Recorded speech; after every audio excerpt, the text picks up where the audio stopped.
Welcome back to How Genic. In this video, I'll show you how to cancel a payment on Cash App.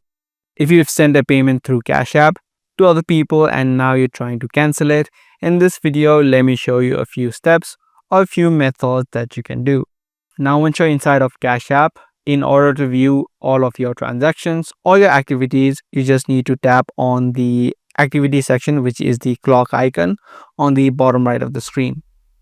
Now, once you do this, you're going to see all of your activity, which means all of your transactions. Now, there are two situations to this. Whenever you add in a payment on Cash App, the other person receiving it must first of all accept it in order for the payment to go through. Now, in case they have not accepted it, you'll have the option of canceling it. You can just tap on the transaction and you'll have an option called cancel if they have not yet accepted the payment. But however, if they have accepted the payment and the payment has gone through, there's nothing you can do in your end, which means the other person receiving the payment must add in a refund. So the other person must tap on the transaction that has been made. And right here, after they tap on this transaction, they're going to see the amount and a few other options. What they'll need to do is tap on the three dotted line on the top right.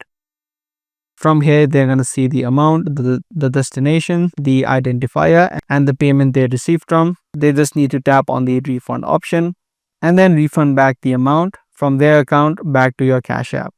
So this is the step that the other person that you've sent the money needs to follow through. So that's the way that you cancel a payment on Cash App. I do hope this guide video was helpful. If it was, be sure to subscribe, share, and also give this video a thumbs up.